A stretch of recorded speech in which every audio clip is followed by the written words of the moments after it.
بسم اللہ الرحمن الرحیم۔ السلام علیکم ناظرین، ایک مرتبہ حضرت عیسیٰ بن مریم علیہ السلام کسی پہاڑ کی چوٹی سے گزر رہے تھے۔ اس وقت ابلیس ان کے پاس آیا اور اس نے ان سے کہا کہ یہ بتاؤ، کیا تمہارا خدا اس بات پر قادر ہے کہ اگر تم اس چوٹی سے نیچے گرو تو وہ تمہیں بچا سکتا ہے؟ حضرت عیسیٰ علیہ السلام نے کہا، جی ہاں، میرے رب کو یہ قدرت حاصل ہے۔ ابلیس نے کہا، یہ بات حق ہے اور آپ اپنے اس دعوے میں سچے ہیں تو آپ اپنے آپ کو اس پہاڑ کی چوٹی سے گرا دیں، میں دیکھتا ہوں کہ آپ کا رب آپ کو مرنے سے کیسے بچاتا ہے۔ حضرت عیسیٰ علیہ السلام نے محسوس کیا کہ شیطان انہیں ناجائز وسوسے میں مبتلا کرنا چاہتا ہے۔ انہوں نے اس سے کہا، کیا تو چاہتا ہے کہ میں اپنے رب کی آزمائش کروں؟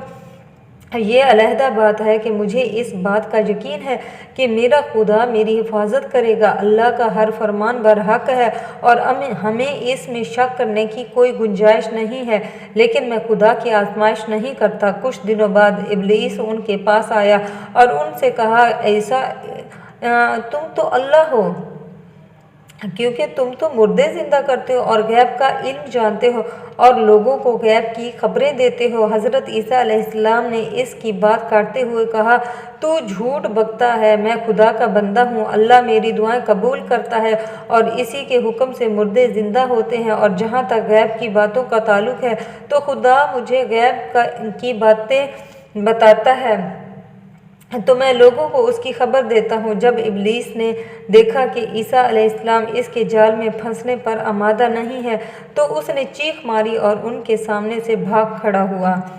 ابو نصر نیشا پور کا ایک سلطان ہو گزرا ہے۔ ایک مرتبہ وہ لشکر سمیت اپنے دارالحکومت میں داخل ہو رہا تھا کہ ایک مکان سے قاری کی آواز نے اسے چونکا دیا۔ ابو نصر قرآن سننے کے لیے رک گیا۔ قاری نے دل سوز آواز میں سورۃ آل عمران کی آیت نمبر 26 کی تلاوت کی۔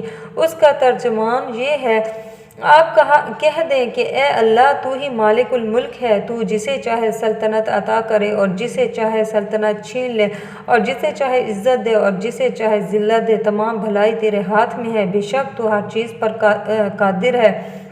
اس آیت مجیدہ نے سلطان کے دل پر گہرا اثر کیا۔ وہ یہ آیت سن کر کانپ اٹھا، گھوڑے سے اترا اور وضو کیا، پھر سجدہ بجا لایا۔ کچھ عرصہ بعد اس قاری کی وفات ہو گئی۔ اس کے ایک دوست نے خواب میں قاری کو دیکھا کہ خدا نے اسے جنت میں عظیم مقام عطا کیا ہے۔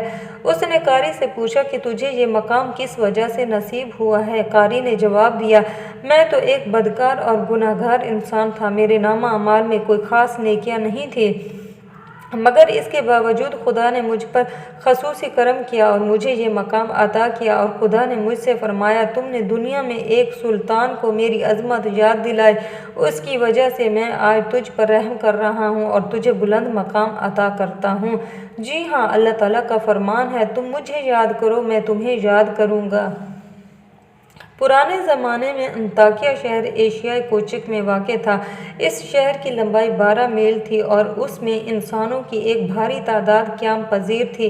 انطاکیہ شہر کے لوگ گمراہ اور ظالم تھے، وہ ستاروں اور بتوں کی پوجا کرتے تھے۔ اللہ تعالیٰ نے ان کی رشد و ہدایت کے لیے ان کے پاس 2 نبی بھیجے اور ان کی تقویت کے لیے تیسرے رسول کو وہاں بھیجا گیا۔ چنانچہ تینوں انبیاء نے لوگوں کو خدا کے راستے کی دعوت دی اور شہر کے گوشہ گوشہ میں انہوں نے دین کی تبلیغ کی، لوگوں کو توحید کی دعوت دی، یوم قیامت سے آگاہ کیا اور انہیں عذاب خداوندی سے خبردار کر دیا۔ اہل شہر بڑے بدبخت تھے۔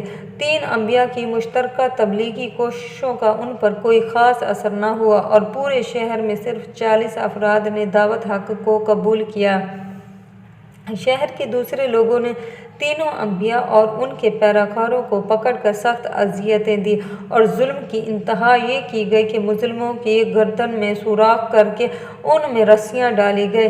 ظالم لوگ لطف اندوز ہوئے۔ اس شہر میں ایک مرد مومن رہتا تھا جس کا نام حبیب النجار تھا۔ وہ ان انبیاء پر ایمان لایا تھا لیکن وہ اپنے ایمان کو مخفی رکھتا تھا۔ وہ شہر میں بڑھائی کا کام کرتا تھا، اسے جو مزدوری ملتی تھی وہ اس کو 2 حصوں میں تقسیم کرتا تھا، ایک حصہ اپنے اہل و خانہ کو کھلاتا اور دوسرا حصہ غربا و مساکین میں تقسیم کرتا تھا۔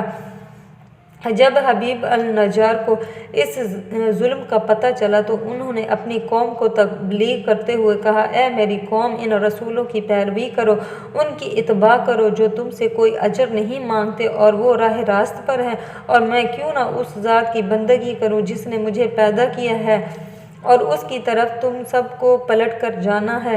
کیا میں اس ذات کے علاوہ کسی کو معبود بناؤں؟ جبکہ اگر خدائے رحمان مجھے ضرر پہنچانے کا ارادہ کر لے تو ان کی شفاعت مجھے کوئی فائدہ نہیں دے سکتی اور نہ وہ مجھے چھڑا سکتے ہیں، تب تو میں صریح گمراہی میں مبتلا ہو جاؤں گا۔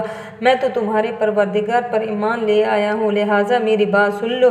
کیا میں اسے چھوڑ کر دوسرے معبود بنا لوں؟ حالانکہ اگر خدائے رحمان مجھے کوئی نقصان پہنچانا چاہے تو نہ ان کی شفاعت میرے کسی کام آ سکتی ہے اور نہ وہ مجھے چھڑا سکتے ہیں۔ اگر میں ایسا کروں تو میں واضح گمراہی میں مبتلا ہو جاؤں گا۔ میں تمہارے رب پر ایمان لے آیا، تم بھی میری بات مان لو۔ لیکن ظالم لوگوں نے ان کی بات پر کان نہ دھرے اور ان کی نصیحت سن کر خواب غفلت سے بیدار نہ ہوئے، بلکہ ظالم درندے یکدم اس پر ٹوٹ پڑے اور بیچارے کو اتنا مارا کہ اس کی آنتیں باہر نکل آئیں، پھر اس کا گلا دبا کر قتل کر دیا اور لاش کو ایک کنویں میں ڈال کر اس میں مٹی ڈال دی گئی اور وہ کنواں اس کا مدفن بن گیا۔ بعض روایات کے مطابق ظالموں نے اسے پکڑ کر آری سے 2 حصوں میں تقسیم کر دیا تھا۔ ایک اور روایت میں مذکور ہے کہ لوگوں نے اس کی گردن میں سوراخ کیا اور اس میں رسی ڈال دی اور پھر اسے صلیب پر چڑھا دیا جہاں اس کی موت واقع ہوئی۔ حبیب النجار کو موت سے قبل انبیاء دکھائی دیے تو اس نے یہ آخری الفاظ کہے، میں تمہارے رب پر ایمان لایا ہوں، میرے گواہ رہنا۔ اس کے بعد اس کی روح پرواز کر گئی۔ اللہ تعالیٰ نے اس کی قربانی کو قبول کیا اور اسے عظیم ثواب دیا۔ اس کی روح جیسے ہی جسم سے جدا ہوئی تو اسے جنت میں بھیج دیا گیا، جیسا کہ قرآن مجید بیان کرتا ہے۔ حبیب النجار کو نیک انجام مبارک ہو۔ امید کرتی ہوں کہ آپ کو یہ ویڈیو اچھی لگی ہوگی۔ اگر آپ کو یہ ویڈیو اچھی لگی ہے تو اسے لائک کریں اور مزید اس طرح کی ویڈیوز کو دیکھنے کے لیے چینل کو سبسکرائب کریں۔ جزاک اللہ خیر۔